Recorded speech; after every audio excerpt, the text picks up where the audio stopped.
Hello, my name is Randy Weiss. I'm a social studies teacher at Southside High School. I've taught school for 39 years. This is my eighth year at Southside. Before then, I previously taught at Coosa High School in Rome, Georgia. I teach U.S. history, government, and economics. And in Georgia, I taught AP U.S. history, AP European history, economics, and I was also the website manager and yearbook coordinator. In all of my jobs, I've been a coach. I've coached football, softball, and coached men's soccer. I currently coach the men's program here at Southside High School, where we have over 83 athletes involved in our program. And at the school level, I teach approximately 115 students a day. I love teaching. It's what I do. It's not who I am, but it's part of who I am. And it's as and I realize that if I don't do a good job with that, then that's what a lot of these kids, the only thing the kids will have to judge me by is what kind of job I did teaching them. And I take it seriously. It's the word passion is overused today, but I consider education a passion that I have. As a teacher, I also realize that today's kids are in the electronic age. You have the iron age, the copper age, the technological age. Now we're more in what's called the electronic aging. And students are constantly stimulated by their telephones, by their computers, by their laptops, etc. And as educators, we would be remiss not to incorporate this in our instruction. I know there's been movements in the past to go backwards in what they're doing, but that really doesn't make sense because the jobs these kids have are also based, a lot of it, on electronic, robotics, things of that nature. Okay, part of what I do is when a student comes into my room, one of the first things they're introduced to is my website. And I'm going to try to present this I'm using Google Meets as my presentation, my video creation software. So as you can see, when you go to my website, it's Randy Weiss U.S. History website. There are other accesses of it. This is the actual history part of it. There's an economics part as well, which is similar. And the students get the textbook chapter notes, practice test, and chapter 10 test, or whichever chapter we are on particularly. You can also see that once I have done my lectures, once I've finished the lectures or the activities, we actually make videos, lecture videos of each and every one of these chapters. I'll try to find an example of one of those.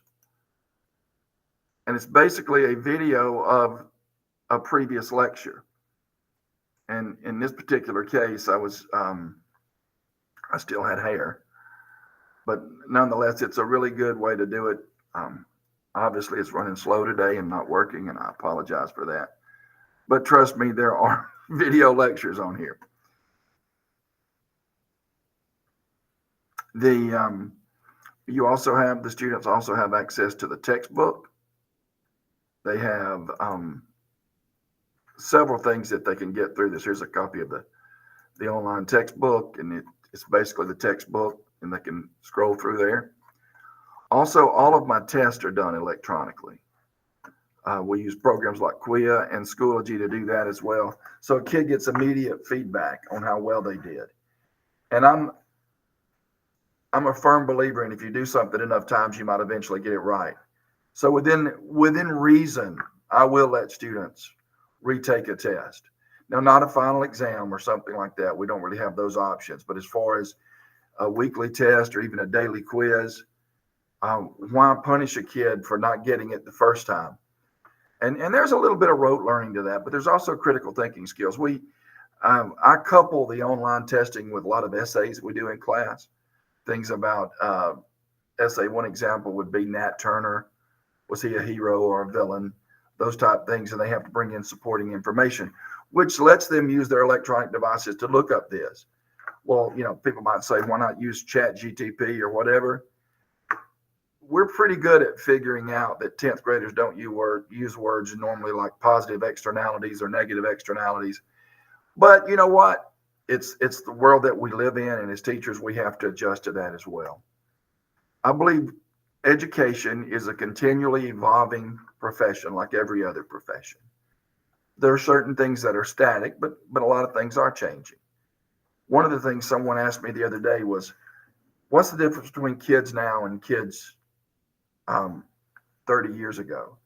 Basically, the only difference is the stimuli that they're facing with every day. A lot of people say, well, it's the changing family dynamic. The family hasn't changed much in the last 30 plus years. That would be a good argument for 50 years ago, but not 30 years ago. The changes are in basically they have information at their fingertips. And much like we used to do outside reading reports in college, I have no issue whatsoever with giving a report that they can look up on their phone or on their Chromebook. Here at Southside, every student has a Chromebook, so there's no reason for them to use their phone unless for some reason the internet's down or something like that. But basically, it's just a passion of mine to see these kids develop and grow into the most potential they can have, and still realizing that they're still kids. You know, we talk about 22-year-old college students as college kids, but these really are kids. And I also treat every kid like they're my own, because you have to realize that's somebody's son, that's somebody's daughter, and those people pay my salary. And so first and foremost, even though I am the authority in my classroom, I realize the ultimate authority are the citizens of Etowah County or the state of Alabama extended. And so I'm always open to parents. I publish my phone number on my website. Sometimes that takes away from my family. I understand that. But what job today doesn't? And I make that up in other ways. But having said that, I think as an educator, another one of my top jobs is getting these kids ready for the job market. And it's not always about knowing the information. It's about showing up on time, doing what you're supposed to. When you have to go to the restroom, walk around behind people instead of in front of people talking. Things that will help you in the business world. Learning how to address people, how to stand up when someone enters the room. Those are the kind of things that education also has to explain to students, because those are still real things and real issues that address us. And I think as I move forward as a teacher, and I plan on doing this a while longer. I'm 59 years old and probably hope to do this till I'm in my 70s. But as a result of that, I know that I have to see what's going on in the workforce and see what's going on in the businesses of our community and the factories and the sales jobs. That's why I think it's extremely important. I attend the Etowah County Workforce Development Academy. I was at the very first one, and I've been, I think to 3, maybe 4, but I've also toured Gadsden State. I've did some other things on my own.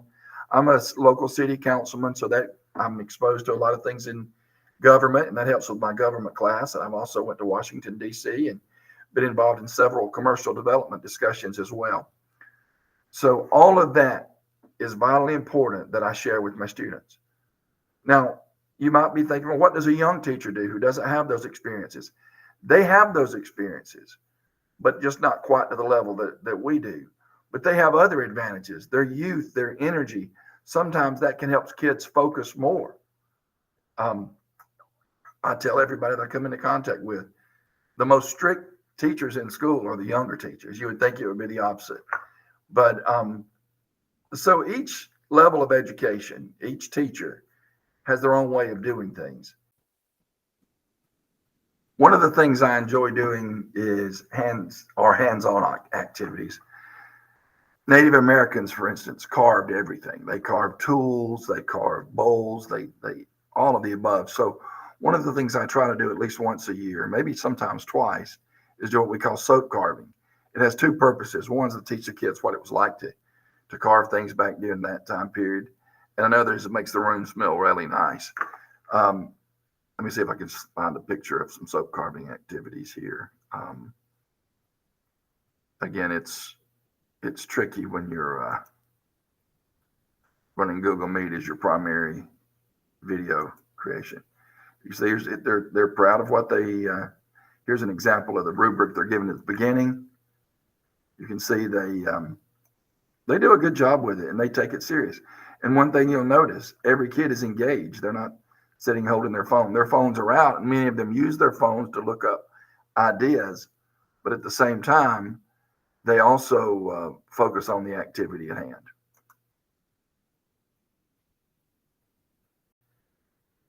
But students themselves adapt. And basically that's just it. If I couldn't educate for a living, I don't know what I would do. I've always wanted to be a school teacher.